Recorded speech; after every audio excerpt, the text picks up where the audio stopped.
Hello everyone, welcome back to another video. তো গতকালকে আমি একটা বিষয় নিয়ে বিশেষতভাবে এটা নিয়ে আমার ভিডিও বানানোর কোনো ইচ্ছে ছিল না, কিন্তু যেহেতু এটা বাংলা সিনেমা, তো আমি মনে হলো যে এই বিষয়টা নিয়ে অবশ্যই কথা বলা উচিত। গতকালকে আমি একটা পোস্ট দেখি ফেসবুকের মধ্যে, যেখানে একজন মানে খুল্লা একজন রিভিউ শেয়ার করছে সন্তানের এবং সন্তানের যখন সে রিভিউটা শেয়ার করছে, সেখানে একটা স্ক্রিনশট দেখা যাচ্ছে যেখানে মিঠুন চক্রবর্তী, মানে একটা সিন আছে সেইখানে মিঠুন চক্রবর্তী দাঁড়িয়ে আছে এবং তার যে আশেপাশে যে লোগোটা সেটা এমএক্স প্লেয়ার থেকে, মানে বোঝা যাচ্ছে যে সেই মানুষটা বড় পর্দায় গিয়ে সিনেমাটা দেখেনি, সেই মানুষটা কোথাও কোনো জায়গা থেকে সন্তান এই ছবিটা পাইরেসি করে দেখেছে। তো পাইরেসি করে কোনো ছবি, বিশেষতভাবে বাংলা সিনেমায় এরকম পাইরেসি করে কোনো ছবি আসে, সেটা আমার জানার বাইরে ছিল। যে সন্তান, খাদান, এই ছবিগুলো অলরেডি মানে বড় পর্দায় এসে যাওয়ার পরে 2-3 দিনের মধ্যেই এরকম মানে অডিয়েন্স ডাউনলোড করে দেখছে কিছু কিছু মানুষ।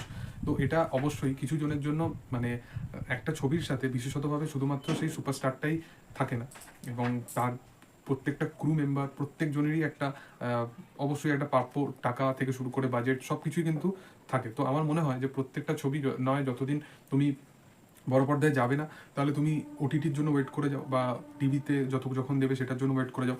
কিন্তু সেটা যদি ওইভাবে দেখো, তাহলে সেটা সেই সিনেমাটার পক্ষে অবশ্যই খারাপ একটা জিনিস।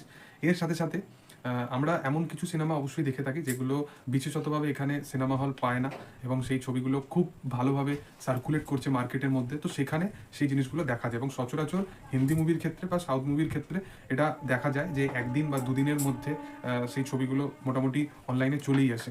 কিন্তু বাংলা ছবির ক্ষেত্রে এরকম আছে, সেটা আমার জানা অজানার বাইরে ছিল।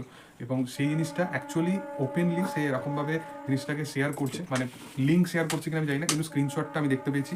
তো সেই কারণবশত আমি বললাম যে যারা এটা করছো বা যারা এরকম কাইন্ড অফ জিনিস দেখতে পাচ্ছ, আমার মনে হয় যে সেই জিনিসটা তোমরা বড় পর্দায় গিয়ে দেখো, এরকম জিনিসকে অ্যাভয়েড করাই উচিত। এবং ইভেন সন্তান এমন একটা ছবি, আমি চাই যে কোনো জনারের ছবি, সেটা হয়তো আমি এটাও বলতে পারতাম যে খাদান এমন একটা ছবি যেটা দেবের অ্যাকশন ধর্মীয় বা মেন স্ট্রিম ধারার ছবি, এবং সেটা তুমি যখন বড় পর্দায় দেখবে, তার থিঙ্কিং, তার ভাবনা চিন্তা, যেরকম ভিজুয়ালস, যেরকম লুক অ্যান্ড ফিল দেখানো হয়েছে, সেটা একটা ছোট ফোনের মধ্যে দেখে সেই জিনিসটা তোমাকে কখনোই সেই ফিলটা দিতে পারবে না।